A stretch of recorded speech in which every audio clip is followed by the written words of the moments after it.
مراقبہ کرنا زیادہ اچھا ہے یا وظائف پڑھنا؟ مراقبہ کرنا زیادہ بہتر ہے. دیکھو مزارات اولیاء پر. ہاں، کیوں کہ وظائف میں تمہیں یکسوئی نہیں ہوتی، مراقبے میں تمہاری توجہ بنتی ہے. اور اصل بات وہاں توجہ کی ہے، وہاں تھوڑا سا ذکر کرو اور متوجہ ہو جاؤ. تو توجہ سے وہاں زیادہ فائدہ ہوتا ہے. جب ہم توجہ کرتے ہیں نا کسی بھی چیز پر، اس کا ہمیں فائدہ ہوتا ہے. اسی لیے نماز میں توجہ کی ضرورت ہوتی ہے کہ توجہ کس کی طرف کرنا ہے؟ اللہ کی طرف، تاکہ اس سے ہمارا رابطہ بحال ہو جائے، ہم اس کے قریب ہو جائیں. حضرت علی کرم اللہ وجہ کا کیا فرمان ہے؟ آپ فرماتے ہیں کہ جب میں چاہتا ہوں میرا رب مجھ سے بات کرے تو میں قرآن پڑھتا ہوں، اور جب میں چاہتا ہوں کہ میں اس سے بات کروں تو میں نماز پڑھتا ہوں. تو یہ توجہ ہے، متوجہ ہونا ہے. اور ایک بات ہے، اللہ نے جتنا ذکر کے لیے کہا ہے اس کے ساتھ فکر کے لیے بھی کہا ہے کہ اور غور کرو، فکر کرو. یہ مراقبہ گھر میں اور مزار شریف میں کرنے میں کتنا فرق؟ کچھ فرق نہیں ہوتا. دیکھو کوئی فرق نہیں ہے. دیکھو قرب اور بعید ظاہری سماعت اور ظاہری بصارت کا ہے، اور قلب سے کچھ قرب اور بعید نہیں ہوتا. مسافت کوئی اہمیت نہیں رکھتی. مسافت اہمیت نہیں ہے. تم جہاں بیٹھو، اب آصف بن برخیا کیا تخت لینے گئے تھے؟ تخت لینے تو نہیں گئے تھے، آپ توجہ کی تھی اور تخت حاضر ہو گیا تھا.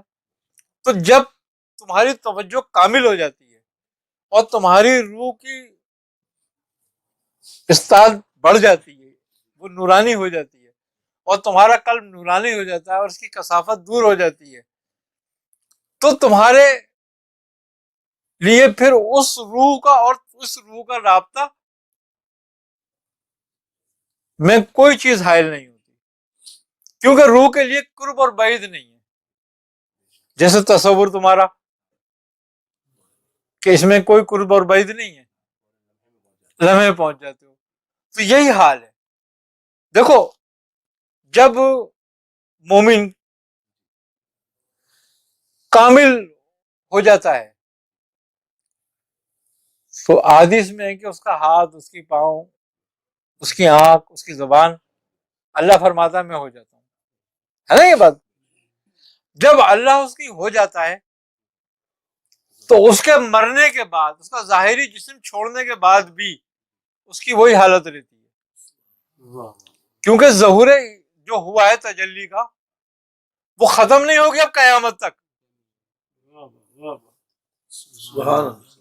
اب جب اس کے اندر وہ تجلی موجود ہے تو اس کے لیے پھر قرب اور بعید کچھ حیثیت نہیں رکھتا. جب تم یہاں بیٹھ کے پکارو بغداد کے لیے تو بغداد کو ایسے ہی جیسے ہم آمنے اور سامنے بیٹھ کے پکار رہے ہیں. آئے نا سمجھ میں بات؟ ہماری بات ان تک پہنچنا ہمارا وہم ہے کہ نہیں پہنچی. سبحان اللہ. اب فیض اس کا یقین کے مطابق ہوتا ہے کہ جتنا یقین ہے تمہارا اتنی جلدی فیض ہو جائے گا اور جواب آ جائے گا. اب رسول خدا صلی اللہ علیہ وسلم کفار کی لاشوں سے باتیں کر رہے ہیں، اور صحابہ کیا کہہ رہے ہیں کہ یا رسول اللہ یہ تو مر گئے. آپ نے کیا فرمایا؟ تم سے زیادہ سنتے ہیں. کافر سنتا ہے وہ جس میں اللہ کے ظہور کی تجلی ہو گئی ہو، وہ نہیں سنے گا، وہ سنتا ہے، بالکل سنتا ہے. تمام اولیاء اللہ جہاں بھی ہیں وہ ہمارے لیے، ان کے لیے وہ قرب و بعید نہیں ہے. قرب و بعید کا مسئلہ ہمارے لیے، اور اگر ہمارا یقین کامل ہو جائے اس بات پر تو پھر قرب و بعید بھی نہیں ہے.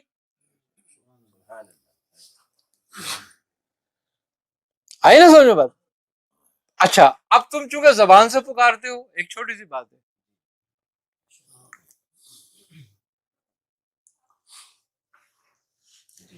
تو زبان کی پکار لک لکائے، اس کی کوئی حیثیت نہیں ہے، محدود ہے. تم جب جنت میں، تم مسجد میں بھی جا کے پکارتے ہو تو تمہاری دعا قبول ہو جاتی ہے کیا فوراً؟ نہیں ہوتی. لیکن اگر تم دل سے پکارو تو اسی وقت ہو جاتی ہے. وہ بھی تمہارے دل کی پکار سنتا ہے، زبان کی نہیں. تو جب تم دل سے کسی ولی کو پکارتے ہو تو وہ رابطہ اسی وقت ہو جاتا ہے ویسے ہی، اور وہ مسئلہ ویسے ہی حل ہو جاتا ہے، وہ تدبیر ویسی ہو جاتی ہے پوری. آگے سن بات. اور ہمارا کوئی عمل ایسا نہیں ہے کہ جو ہماری دعا کو قبول کرائے. سبحان اللہ. چاہے ہم ذکر کریں، چاہے ہم فکر کریں، کیونکہ نقص ہے اس میں سب میں. تو جب ہم ان کی استمداد لیتے ہیں اور ان کا وسیلہ اور واسطہ کرتے ہیں بیچ میں، تو یہ مقبول لوگ ہیں، ان میں تجلی ہے، تو وہ ہمارا کام بڑی آسانی سے جلدی حل ہو جاتا ہے. کہ جیسے کہ ایک چونٹی یہاں سے نکلے کعبے کے لیے اور ایک کبوتر کے اوپر سوار ہو جائے تو وہ کبوتر والی جلدی پہنچے گی. آئی نا سمجھ؟ تو وہ ایک واسطے سے جا رہی ہے نا، اس لیے ان کی ارواح سے اس کی استمداد لے سکتے ہیں. اور یہ بات نہیں ہے ہم وہ کام نہیں کر رہے جو ہم اپنی مرضی سے کر رہے ہوں. سرکار دو عالم صلی اللہ علیہ وسلم کے وہ کلمات جب آپ حضرت علی کرم اللہ وجہ کی والدہ حضرت فاطمہ کو دفنا رہے ہیں تو کس طرح دعا مانگ رہے ہیں؟ بے شک بے شک. آپ کو کس بات کی ضرورت تھی کیا وسیلے کی؟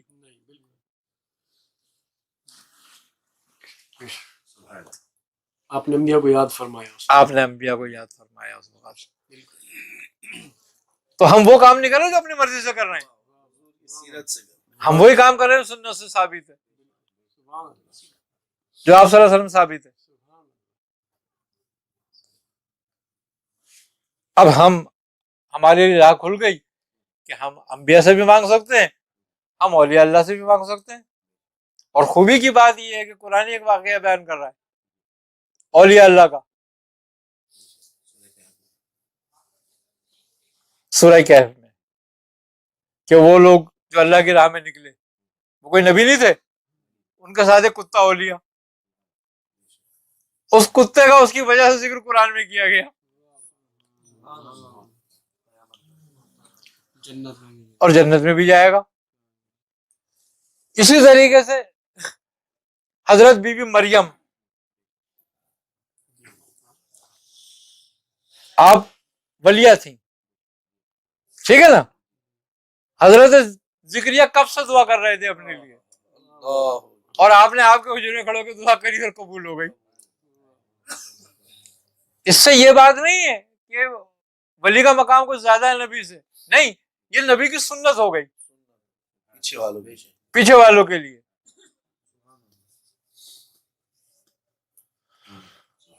کہ ولی کے حجرے میں اس کے روز میں کھڑے ہو کے دعا مانگ سکتے ہو.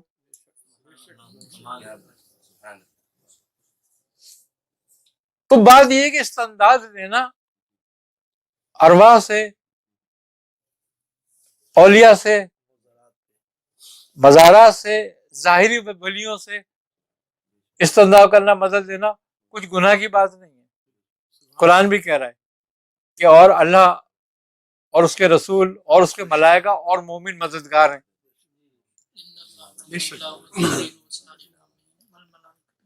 تو مددگار ہیں ایک دوسرے کے، تو جھگڑا ختم ہو گیا. تو استمداد کی تو اجازت ہے، اور خدا کی راہ میں وسیلہ تلاش کرو. نماز جنازہ میں ہم بچے کی دعا میں یہی تو کہتے ہیں کہ اس کو ہمارے لیے شافع بنا، شافع بنا، ذخیرہ بنا، ذخیرہ بنا. تو بات یہی ہے، کوئی استمداد کسی بھی بری نہیں ہے، اور اولیاء اللہ کی توسل سے، ذریعے سے جلدی حل ہوتی ہے. اور اگر ہم اسی جو تصور شیخ کرتے ہیں وہ صرف کرتے ہی اسی لیے ہیں تاکہ ہمارے کم ذکر سے بھی ہمارا کام حل ہو جائے، جلدی حل ہو جائے. تاکہ جیسے کہ بیٹری کو چارج کرتے ہو، موبائل کی بیٹری کو آپ بجلی سے چارج کرتے ہو نا، اور فوراً ہو جاتی ہے، جلدی ہو جاتی ہے چارجر لگا کر.